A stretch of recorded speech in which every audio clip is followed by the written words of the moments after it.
पूर्ण परमात्मा सर्व सृष्टि रचनहार कबीर देव प्रत्येक युग में इस धरा पर अवतरित होते हैं और एक आम जनसाधारण की तरह लीला करते हुए अपने वास्तविक घर यानी सतलोक की जानकारी भक्त समाज को देते हैं। किंतु उस समय हर कोई परमेश्वर को नहीं पहचान पाता। आज से लगभग 625 वर्ष पूर्व भी पूरी सृष्टि को बुनने वाले पूर्ण परमात्मा कबीर साहिब जी ने काशी नगर की जुलाहा बस्ती में एक टूटी सी झोपड़ी में 120 वर्ष तक कपड़ा बुनने की लीला करते हुए अपने तत्व ज्ञान व सतलोक की महिमा का गुणगान किया और समाज में फैले पाखंडवाद को खत्म कर भक्त समाज को एक सत्य भक्ति प्रदान की, जिसके करने से लोगों को परमात्मा वाले लाभ प्राप्त होने लगे, जिससे प्रभावित होकर उस समय हिंदू और मुसलमान दोनों धर्म के 64 लाख की संख्या में श्रद्धालु कबीर परमेश्वर जी के शिष्य हुए। वहीं दूसरी तरफ कबीर परमेश्वर जी को एक आम भक्त, संत व गरीब जुलाहा समझ उस समय के मुल्ला, काजी, पंडित और ब्राह्मण कबीर साहिब जी की महिमा चारों तरफ फैलते देख ईर्ष्यावश आए दिन उन पर जुल्म करने की असफल कोशिश करते ही रहते थे। उन्हीं में से एक थी राजा सिकंदर लोधी के धार्मिक पीर शेख तकी द्वारा काशी में भंडारे की झूठी चिट्ठियां डालकर परमेश्वर कबीर जी को बदनाम करने की साजिश।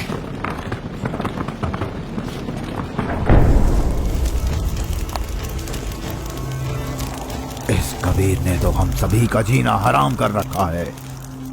हमने उसे मारने की कितनी बार कोशिश कर ली, लेकिन वो हर बार किसी न किसी तरह बच ही जाता है। अब नहीं बच पाएगा। अब की बार मैं ऐसा पैंतरा फेंकूंगा कि उसे काशी छोड़कर भागना ही पड़ेगा। ऐसा क्या सोचा है पीर जी? पास आओ।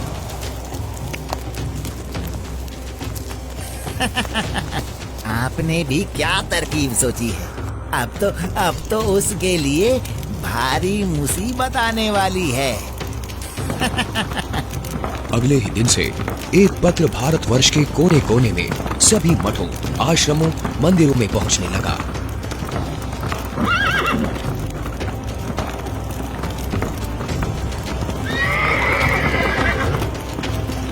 पत्र में लिखा था, मान्यवर कबीर सेठ पुत्र नूर अली अंसारी, जुलाहों वाली कॉलोनी, काशी शहर में 3 दिन का धर्म भोजन भंडारा कर रहे हैं, जिसमें सर्व साधु संत आमंत्रित हैं। भंडारे में प्रतिदिन प्रत्येक भोजन के बाद 1 सोने की मोहर व 2 हर दक्षिणा में दी जाएगी। भोजन में लड्डू, जलेबी, हलवा, खीर, दही बड़े, मालपुए, रसगुल्ले आदि आदि सब मिष्ठान खाने को मिलेंगे। साथ में सूखा सीधा भी दिया जाएगा। सभी शिष्यों को बता दो, भंडारे में सभी को चलना है।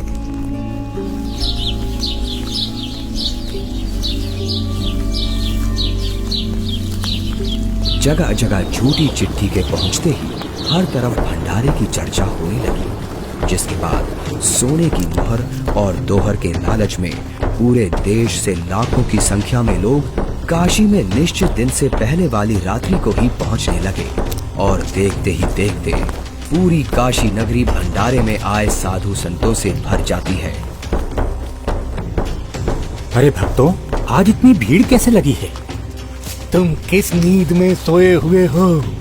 तुम्हें पता नहीं यहाँ काशी में कबीर नाम का सेठ 3 दिन का भंडारा कर रहे हैं, जिसमें प्रत्येक भोजन के साथ एक सोने की मोहर व दोहर भी दी जाएगी। आपको कोई निमंत्रण पत्र मिला है? हाँ, ये देखो चिट्ठी। ये जरूर किसी की बदमाशी है। मुझे जल्दी से गुरुदेव को सब बताना चाहिए। गुरुदेव, गुरुदेव, गुरुदेव। क्या हुआ रविदास? गुरुदेव, आज तो अपनी काशी छुटेगी। उन दुष्टों ने तो हद कर दी। आपके नाम की झूठी चिट्ठी बंटवा रखी है कि कबीर सेठ पुत्र नीरू 3 दिवसीय भंडारा करेगा, जिसमें प्रत्येक भोजन के बाद खाने वाले को 1 सोने की मोहर और 1 दोहर भी दी जाएगी। अच्छा, और अब उस झूठी चिट्ठी को लेकर लाखों की तादाद में लोग भंडारे के लिए आए हुए हैं।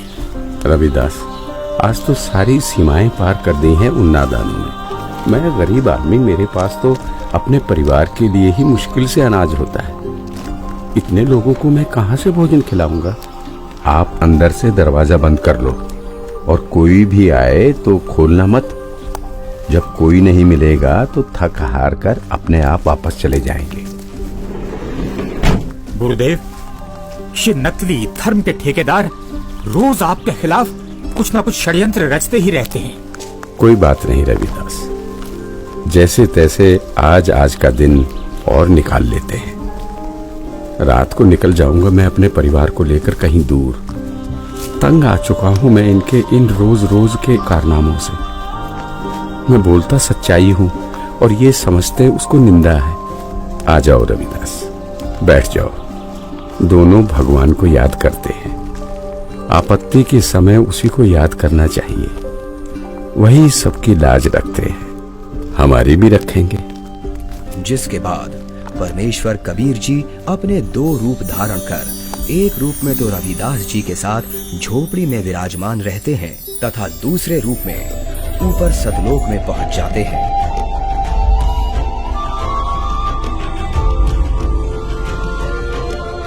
जहां असंख्यों बैल उनका इंतजार कर रहे होते हैं, जिनके ऊपर टंगे झोलों में भंडारे के लिए टेंट का सामान और पका पकाया भोजन, लड्डू, जलेबी, कचौड़ी, पकौड़ी सब लदा हुआ है। हे सृजनहार परमात्मा, जहाँ आप गए हो वो तो खाकी खंजूर स्थान है।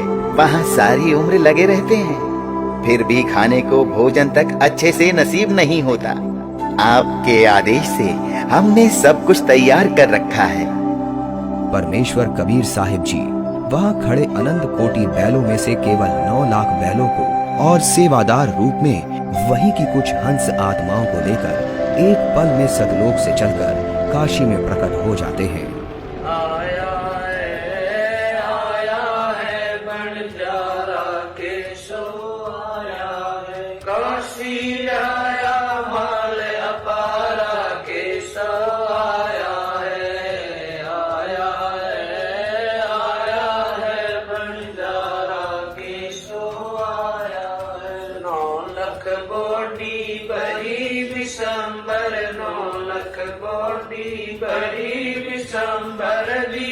कबीर भंडारा के सो आया है, आया है, आया है भंडारा के सो आया है। धरती ऊपर तंबू तारे, धरती ऊपर तंबू तारे, चौपड़ के भंडारा के सो आया है, आया है, आया है भंडारा के सो आया है। कौन देश से बालद आई, कौन देश से बालद आई, ना कहीं बजाने वाला के सो आया है, आया है, आया है भंडारा के सो आया है।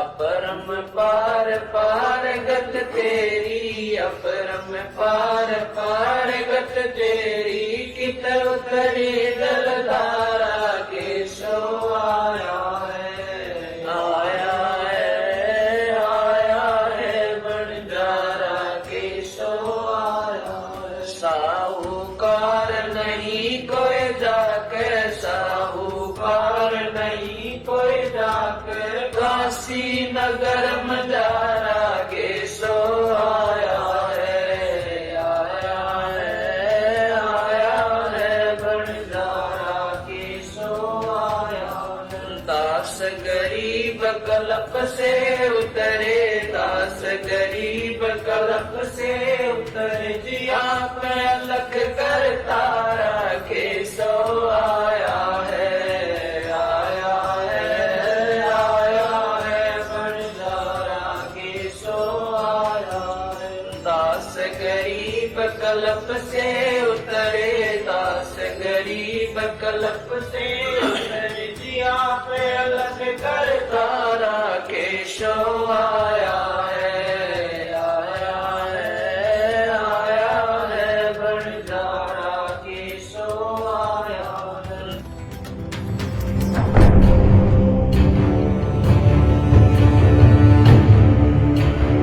राजन, आपके गुरु का निमंत्रण आया है भंडारे का, आप चलेंगे नहीं क्या? गुरुदेव भंडारा करें और मैं न जाऊं, मैं अवश्य चलूंगा। काशी चलने की तैयारी की जाए। देखते ही देखते काशी शहर के चौपड़ के बाजार में परमेश्वर की दया से भंडारा शुरू हो जाता है। ऐसा स्वादिष्ट भोजन, वाह, जो खाता वो गुण गाते नहीं थक रहा था। सब्जी, पूरी, लड्डू, जलेबी, कचौड़ी, पकौड़ी, दही भल्ले, खीर, हलवा आदि जो कोई कुछ भी पकवान मांगता वो उसे खाने को मिल रहा था। और चिट्ठी में लिखे अनुसार प्रत्येक भोजन के बाद सभी को एक दोहर और एक सोने की अशरफी भी दी जा रही थी।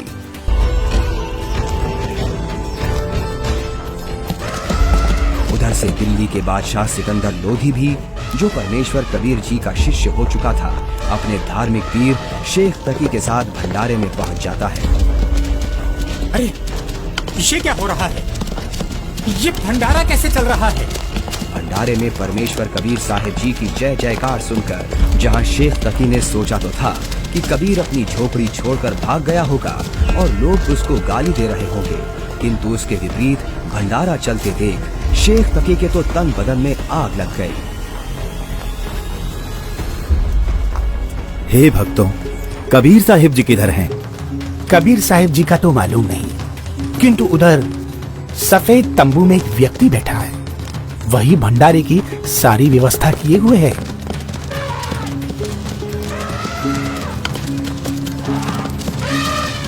ये भंडारा कैसे चल रहा है?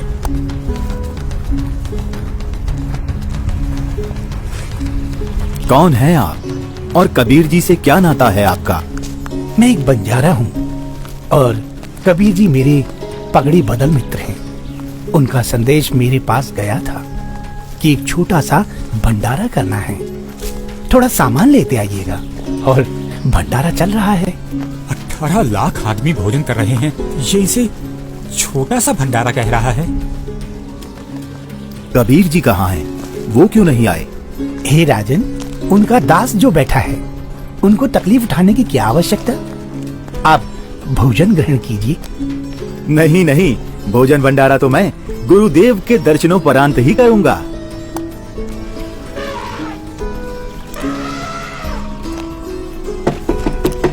हे गुरुदेव, लगता है उन्होंने हमें यहाँ भी खोज लिया।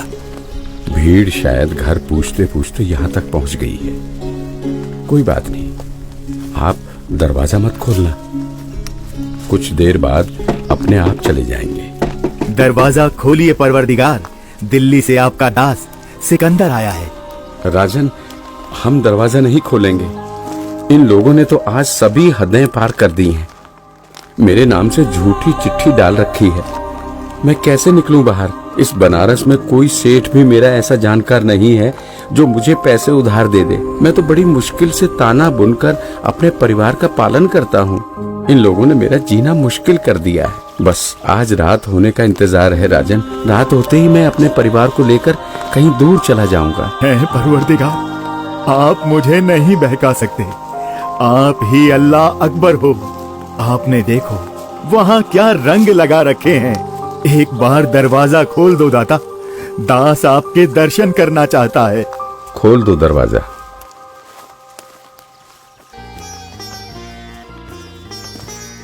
हे परवरदिगार, भंडारे में सभी जगह आपकी जय जयकार हो रही है। हर कोई आपके दर्शन करना चाहता है। दया करो परवरदिगार, दया करो।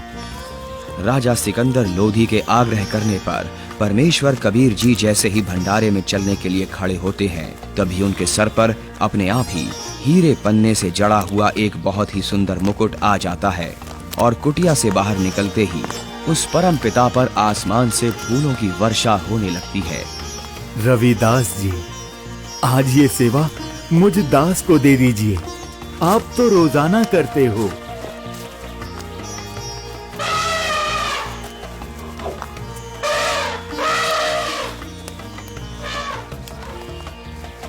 इनमें से कबीर जी कौन है? जिस पर बादशाह सिकंदर लोदी चवर कर रहे हैं वही कबीर हैं।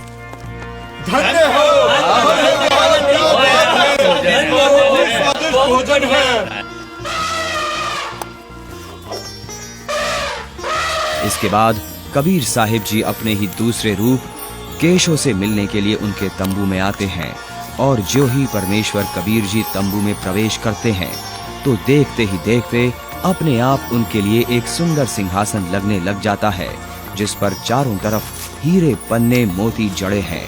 परमेश्वर कबीर साहिब जी आसन ग्रहण करते हैं। उधर परमेश्वर को देखने के लिए भंडारे में आई लाखों की भीड़ टेंट के चारों तरफ इकट्ठा हो जाती है, जिसके बाद केशव रूप परमात्मा कबीर जी से कहते हैं, हे परमेश्वर, आप अपने अद्भुत लोक को छोड़कर इस झूठ कपट वाले लोक में क्यों आ गए? आप इनका भला सोचते हो, इनको अमृत भोजन खिला रहे हो और ये आप ही के विरुद्ध इकट्ठा हुए रहते हैं। केशव, सब लोग मैंने ही रचे हैं, सबका धारण पोषण मैं ही करता हूँ। तू मेरे दुख को नहीं जानता, ये सब मेरे बच्चे ही हैं। अपनी अज्ञानता से ये काल के जाल में फंसकर भयंकर कष्ट उठा रहे हैं और उसी काल के प्रभाव से ये आज मुझे अपना दुश्मन मान रहे हैं। मैं इनको सत भक्ति देकर वापस लेने के लिए आया हूँ। परमेश्वर जी, आप हंस लोक को छोड़ इस जीव लोक में आए, जिनका हाड़, चाम और रक्त का बना शरीर है, जिसमें विष्ठा भरी पड़ी है। आप इनसे कैसे भक्ति कराओगे? केशव, भैंस या गाय आदि को बच्चा होने से पहले उसमें सिर्फ हाड़ चाम होता है, दूध नहीं होता। और जब बच्चा हो जाता है तो उसी हाड़ चाम के शरीर से दूध की बाल्टी भी भर जाती है। ठीक इसी प्रकार मैं इनमें भक्ति प्रवेश करूंगा और उस भक्ति से इस हाड़ चाम के शरीर में ही इनको सतलोक प्राप्ति होगी। हे परमेश्वर, ऐसे लोक में जहाँ जमीन पर पांव रखते ही दंड लगता है, ऐसे गंदे लोक में आपकी रहनी पर मैं बलिहारी हूँ। वही शेख तकी की चाल उसी पर उल्टी पड़ गई। उसने लोगों को इकट्ठा तो इसलिए किया था कि कबीर किसी को भोजन करा नहीं पाएगा और लोग उसको गालियां देंगे, लेकिन कबीर जी ने उन इकट्ठा हुए लाखों भक्तों को 3 दिन तक मोहन भोजन भी खिलाया और सोने की मोहर व दोहर देकर सत्संग से उनका अज्ञान अंधेरा भी हटाया। फिर भी ये सब शेख तकी से देखा नहीं गया। उसके अंदर जलती ईर्ष्या की आग इतने महान समागम में भी कमी ही ढूंढ रही थी और इसी आग में शेख तकी मुंह बनाकर सिकंदर लोधी से कहने लगा, चलो राजन, इसने क्या भंडारा किया है? बहुत अच्छा सा किया है। ऐसे ऐसे तो हम 100 भंडारे कर देंगे। शेख तकी ने जब इतना कहा ही था कि बोलते बोलते उसका मुंह टेढ़ा का टेढ़ा ही रह गया और वो गूंगा बहरा भी हो गया। उसने कुल 52 बार कबीर साहिब जी पर जुल्म किए, परंतु ये उसके जीवन की आखिरी बकवाद थी जो उसने कबीर परमेश्वर जी के साथ की। 3 दिन तक समागम चला। तीसरे दिन सेवकों ने बचा हुआ सामान व टेंट आदि बैलों पर लाद दिया और चल पड़े।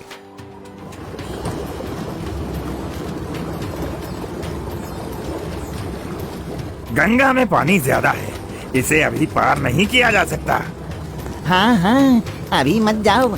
बंजारे और बैल जैसे ही गंगा के किनारे पहुंचे तो गंगा का पानी एकदम कम हो जाता है और फिर सारे बैल निकल जाते हैं, जिसके बाद गंगा का पानी फिर से ओवरफ्लो होकर बहने लगता है, जिसे देख वहां खड़ी भीड़ आश्चर्यचकित रह जाती है।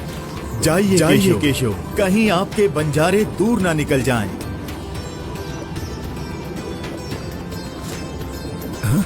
ये क्या? कहाँ गए बैल, कहाँ गए बंजारे? राजन, जहाँ से आए थे वहीं चले गए। इससे पहले कि सिकंदर इस बात को समझ पाता, उसी समय केशव भी कबीर जी के अंदर समा गए। सिकंदर दंग रह गया। रोते हुए कबीर परमेश्वर जी के चरणों में दंडवत की।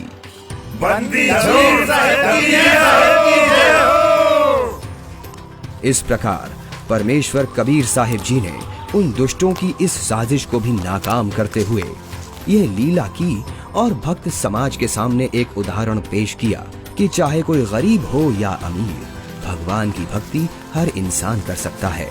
जैसे मैंने कपड़ा बुनकर अपना व अपने परिवार का पेट पाला और भक्ति भी की, तो समय आने पर परमात्मा ने मेरी लाज भी रखी। उसी प्रकार आप भी मुझ पर यानी परमात्मा पर विश्वास करो और भक्ति करो। फिर देखना, जब कभी भी आपको मेरी आवश्यकता होगी तो मैं आगे खड़ा मिलूंगा। पर्वत पर्वत मैं फिरा, कारण अपने राम, राम सही के संत मिले, जिन सारे सब काम सत्सा है।